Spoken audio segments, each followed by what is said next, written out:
जैसे ही छुट्टियाँ हुई थी तो मैं छुट्टियाँ गुज़ारने के लिए जब अपने घर गई तो मेरे घर वालों ने मुझे बोला कि तुम्हारी वहीं पे एक लड़के से शादी कर देनी ठीक है। है, गाँव का ही लड़का था? जी, गाँव का ही लड़का था लेकिन पढ़ा-लिखा बिल्कुल नहीं था, लेकिन मैंने उससे शादी के लिए इनकार कर दिया और मैं लाहौर वापस आ गई। हाँ, मेरी सोच के मुताबिक भी नहीं था और बिल्कुल भी मेरी एक्सपेक्टेशन पे पूरा उतरने वाला नहीं था। तो मैं लाहौर में स्टडी कर रही थी, तो इसके दौरान ही मेरा एक क्लास फेलो था, तो मुझे वो पसंद आया, तो हम ठीक है। दोनों ने जो है ना आपस में बातचीत की। तो उसके बाद मैंने उसको बोला कि अगर तुम मुझे पसंद करते हो तो तुम मेरे से निकाह कर लो। तो उसने मेरे घर में रिश्ता भी भेज दिया, लेकिन मेरे घर वालों ने उसके साथ शादी के लिए बिल्कुल भी राज़ी नहीं। तो वो लोग नहीं माने, तो इसकी वज़ह से मैं फिर मुझे ये गलत स्टेप उठाना पड़ा। मैं उसके साथ भाग के मैंने उसके साथ निकाह कर लिया। मेरे साथ वो 2 से 3 मंथ रहा है। अच्छा, एक दिन ऐसा हुआ कि 3 दिन से मेरे शौहर घर पे नहीं आए। उनसे मेरा कोई कॉन्टैक्ट नहीं हो रहा था। मैं उनको कॉल्स कर रही थी, लेकिन उनका नंबर भी बंद जा रहा था। तो अचानक मैं बैठी हुई थी, मुझे किसी अननोन नंबर से कॉल आई और उन्होंने मुझे कहा कि हमें एक डेड बॉडी मिली है, तो वो मेरे शौहर निकले।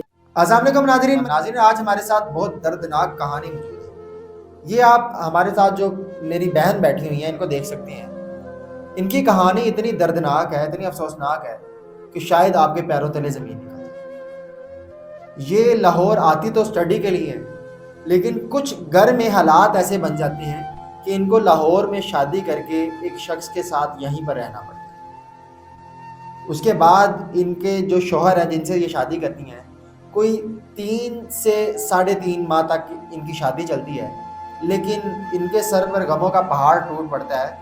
अचानक एक्सीडेंट से उनका इंतकाल हो जाता है और ये फिर से अकेली रह जाती है। नाज़रीन, इनके साथ ये सारा वाक़या कैसे पेश आया, ये लाहौर कैसे आई, इन्होंने शादी कैसे की और अब ये आगे क्या करना चाह रही हैं, ये सारी कहानी इनसे जानेंगे। लेकिन इनकी तरफ जाने से पहले आपसे गुजारिश है कि आप हमारे चैनल के ऊपर जो लाल बटन नज़र आ रहा है सब्सक्राइब का, नीचे से आप उसको सब्सक्राइब करें और बेल आइकन दबाकर ऑल क्लिक लाजमी कर दीजिएगा, क्योंकि हमारे बहुत से ऐसे दोस्त हैं जो वीडियोस तो देखते हैं लेकिन चैनल को सब्सक्राइब नहीं करते। चैनल को सब्सक्राइब कर दें ताकि हमारी मज़ीद आगे आने वाली वीडियोज़ भी आपको फ़ौरन से मिलती रहें। चलें नाज़रीन, इनकी तरफ चलते हैं और इनकी कहानी जानते हैं। अस्सलाम वालेकुम। वालेकुम अस्सलाम। अच्छा, लाहौर किस तरह आई थी?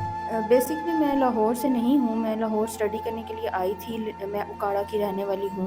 एक छोटे से गांव से मेरा ताल्लुक़ है, लेकिन यहाँ पे मैं एज़ अ स्टूडेंट मैं आई हूँ। जैसे ही छुट्टियाँ हुई थी तो मैं छुट्टियाँ गुज़ारने के लिए जब अपने घर गई तो मेरे घर वालों ने मुझे बोला कि तुम्हारी वहीं पे एक लड़के से शादी कर देनी ठीक है। है, गाँव का ही लड़का था? जी, गाँव का ही लड़का था लेकिन पढ़ा-लिखा बिल्कुल नहीं था, लेकिन मैंने उससे शादी के लिए इनकार कर दिया और मैं लाहौर वापस आ गई। तो जैसे ही मैं लाहौर वापस आई, क्योंकि मुझे उस लड़के से शादी नहीं करनी थी, वो बिल्कुल पढ़ा-लिखा नहीं था, खेती-बाड़ी करता और था। आगे म्याद में भी बुरा नहीं उतरता था। हाँ, मेरी सोच के मुताबिक भी नहीं था और बिल्कुल भी मेरी एक्सपेक्टेशन पे पूरा उतरने वाला नहीं था। तो मैं लाहौर में स्टडी कर रही थी, तो इसके दौरान ही मेरा एक क्लास फेलो था, तो मुझे वो पसंद आया। तो हम ठीक है। दोनों ने जो है ना आपस में बातचीत की। तो उसके बाद मैंने उसको बोला कि अगर तुम मुझे पसंद करते हो तो तुम मेरे से निकाह कर लो। तो घर में रिश्ता भेज हाँ, दिया। मेरे घर में रिश्ता भेज ठीक दो, है, इसके बगैर मैं कोई तुम्हारे साथ रिलेशन नहीं ठीक है। चलाऊँगी। तो उसने मेरे घर में रिश्ता भी भेज दिया, लेकिन मेरे घर वालों ने उसके साथ शादी के लिए बिल्कुल भी राज़ी नहीं हुए। इनकार कर दिया। हाँ, अच्छा, रिश्ता भेज भी दिया, फिर भी इनकार कर दिया घरवालों ने। उन्होंने बिल्कुल इनकार कर दिया शादी से, तो वो लोग नहीं माने, तो इसकी वजह से मैं फिर मुझे ये गलत स्टेप उठाना पड़ा। मैं उसके साथ भाग के मैंने उसके साथ निकाह कर लिया और हम लोग लाहौर में ही रहते ठीक है, थे। यहीं पर फ्लैट में रहना शुरू हो गए। हाँ जी, इधर ठीक ही है, जहाँ रहना पर शुरू, अभी रह रही हैं आप। जहाँ पे अभी रह रही हूँ बिल्कुल ठीक ऐसा है। ही है। तो वहाँ पे मैंने रहना शुरू कर दिया। अच्छा, ठीक है, आपने यहाँ पर फ्लैट में इसके साथ निकाह करके मतलब रहना शुरू कर दिया। कितना अरसा आपका फिर निकाह उसके साथ, मतलब कितना अरसा वो आपके साथ रहा? मेरे साथ वो 2 से 3 मंथ रहा है। ठीक है, तीसरे महीने ही मतलब आपके साथ ये जो हादसा पेश आया था, तीसरे महीने हुआ? हाँ जी, तीसरे महीने ही बस ऐसा हुआ कि ठीक है, हुआ क्या था? मतलब कैसे वो अचानक गायब कैसे हो गया था? आपको खबर कैसे पहुँची और कहाँ गया वो? कैसे ये सारा मामला पेश आया? अच्छा, एक दिन ऐसा हुआ कि 3 दिन से मेरे शौहर घर पे नहीं आए। उनसे मेरा कोई कॉन्टैक्ट नहीं हो रहा था। मैं उनको कॉल्स कर रही थी, लेकिन उनका नंबर भी बंद जा रहा था। तो अचानक मैं बैठी हुई थी, मुझे किसी अननोन नंबर से कॉल आई और उन्होंने मुझे कहा कि हमें एक डेड बॉडी मिली है, तो उसकी शनाख्त से आपका नंबर ठीक जो है, है ना, हॉस्पिटल से कॉल आई थी? हाँ जी, हॉस्पिटल से ठीक कॉल आई है। थी। तो उसका जो है ना वो शनाख्त में आपके साथ कोई लिंक वग़ैरह शो हुआ है हमें। तो मैंने कहा उनका नाम वग़ैरह, उनका आईडी कार्ड, मैंने सारी डिटेल जब जानी तो वो मेरे शौहर निकले। तो मुझे फिर भी यकीन नहीं आया, लेकिन उन्होंने मुझे फिर बुलवाया। जब मैं हॉस्पिटल पहुँची, मैंने देखा तो मेरे पैरों के तले से ज़मीन निकल गई। मैंने देखा जब कि मेरा शौहर है, तो मैं वहीं पे बेहोश हो गई। मुझे कोई होश नहीं रहा और मैं बिल्कुल भी ये मानने के लिए तैयार नहीं थी कि ऐसा इतना दर्दनाक वाक़या मेरे साथ पेश आ सकता है। अच्छा, जब आपको पता चला उनकी मौत हो गई है, ज़ाहिर बात है एक ना एक दिन तो दुनिया से जाना ही है, तो आपकी ज़ाहिर बात है आप बीवी थी, उनसे मोहब्बत करती थी, तो आपको तो बहुत ज़्यादा वाक़ई दुःख हुआ होगा और पैरों तले वाक़ई ज़मीन निकल गई होगी। तो उसके बाद आपने उनके दुनिया से जाने के बाद ज़ाहिर बात है हमसायों ने कफ़न-दफ़न के लिए तो हेल्प तो की होगी, लेकिन वो इद्दत का वक़्त कैसे गुज़ारा? खाना कहाँ से खाती थी? कैसे ये सारे मामलात मैनेज हुए?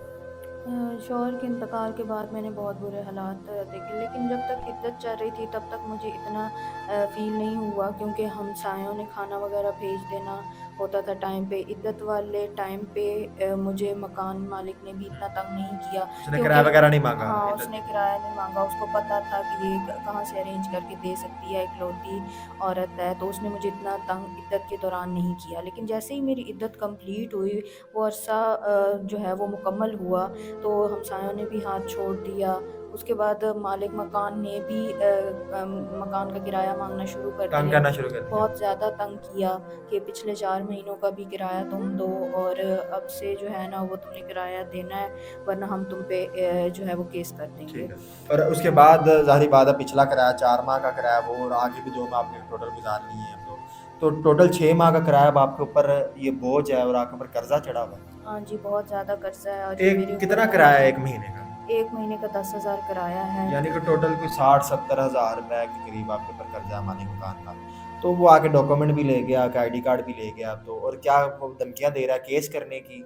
क्या केस करेगा वो? कब्ज़े का केस करने की धमकियाँ दे रहा है? वो बिल्कुल ऐसे ही है, वो केस करना चाहता है कि एक आध गैर कानूनी कब्ज़ा तुमने मेरे मकान पे कर लिया है, तो मैं तुम पे केस करूँगा।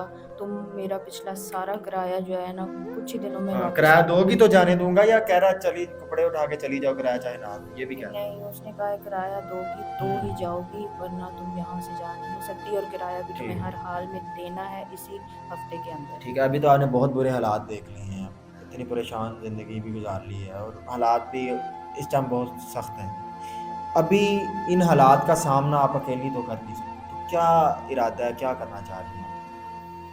आगे मैं मेरा कैमरे के सामने आने का मकसद यही है कि अगर कोई देखने वालों में से कोई नेक शख्स है जो मेरी वीडियो देख रहा है, तो वो मेरी इतनी हेल्प कर दे कि मेरे से निकाह कर ले, और मेरे ऊपर जितना भी बोझ है, मेरा किराया रहता है, मुझे धमकियाँ आ रही हैं, वो सारा किराया वगैरह भी मेरे सर से हटाए, मेरा बोझ ख़त्म करे और ठीक मुझे है। 2 टाइम की रोटी जो है ना वो इज़्ज़त के साथ दे। ठीक हो गया, यानी आपसे निकाह भी कर ले, किराया भी उतार दे, कर्ज़ा भी उतार दे और इज़्ज़त से 2 टाइम की रोटी भी आपको दे दे और रखे आपको इज़्ज़त से। जी। तो ज़ाहिर बात है पहले तो आपको था कि पढ़ा-लिखा नहीं है तो आपने शादी नहीं की, लेकिन अब आपके क्या तासुरात हैं? क्या अगर वो शख़्स पढ़ा-लिखा नहीं है और आपको इज़्ज़त से रख सकता है, उसके साथ शादी कर लेंगी आप? बिल्कुल, मुझे कोई ऐतराज़ नहीं है अब।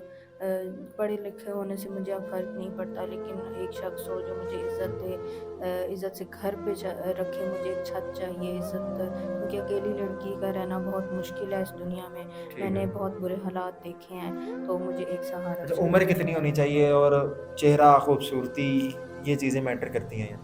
उम्र का मुझे कोई ख़ास जो है ना वो इस चीज़ से फ़र्क नहीं पड़ता, उम्र जितनी भी हो, लेकिन एक जो है इज़्ज़त करने वाला लॉयल शख़्स होना चाहिए। चलें जी, बहुत शुक्रिया हमसे जितना हो सका कम से कम ज़्यादा तो नहीं, लेकिन हम आपके खाने के कोई 2 टाइम के या 1 दिन के 2 दिन के खाने का तो अरेंज कर ही सकते हैं। इतना तो आपकी हम हेल्प कर सकते हैं, लेकिन हमारे देखने वाले व्यूअर्स हैं, ये आप जैसी बहनों के हेल्प भी करते हैं और अगर इनमें से किसी को निकाह के लिए कोई एग्री हो तो निकाह के लिए भी ये बोल देते हैं। तो शादी आप कर लेंगी जिससे हम बोलेंगे हाँ, आपको उस शख़्स से शादी आप कर लेंगी, कोई इश्यू तो नहीं होगा? नहीं, मुझे कोई मसला नहीं होगा उस चीज़ से, मुझे आप पे पूरा भरोसा है। आप जो भी मेरे हक़ में बेहतर देखें, आप मुझे लाज़मी उसके बारे में बताएँ। चलिए ठीक है जी, बहुत शुक्रिया। नाज़रीन आपने इनकी कहानी जानी, इतनी परेशान ज़िंदगी, और ये ज़िंदगी गुजारने के बाद तो ख्वाहिशात भी मर जाती हैं। तो इस टाइम इनकी सिर्फ ये ख्वाहिश है कि ये एक नेक शख्स से शादी करें, उम्र चाहे 50 साल ही क्यों ना हो, लेकिन कम अज़ कम इनको इज़्ज़त दे सकें और इनका कर्जा उतार सकें और 2 टाइम की इज़्ज़त के साथ रोटी दे सकें, इन्हें किसी के आगे हाथ ना फैलाना पड़े। अभी भी ये कभी किसके घर काम करती हैं, कभी किसके घर सफाई करती हैं, और इनको डेली खाना मिल जाता है। इनकम सोर्स इनका कोई भी नहीं है, पैसे एक रुपया भी नहीं कमा रही। बस रोटी कभी ये 1 टाइम की खा लेती हैं, कभी 2 टाइम की नसीब हो जाती है, और कभी तो वो 2 टाइम की रोटी भी नसीब नहीं होती। तो आप में से अगर कोई नेक शख्स है जो इसकी हेल्प कर सकता है, वो लाज़मी स्क्रीन पे दिए गए नंबर पर रब्ता कर सकता है। और अगर निकाह करना चाहें तो भी ये तो बहुत ही नेक काम है, किसी का सहारा बनना, तो वो भी आप कर सकते हैं। नाज़रीन, इसी के साथ दीजिए इजाज़त। अल्लाह ने के हवाले।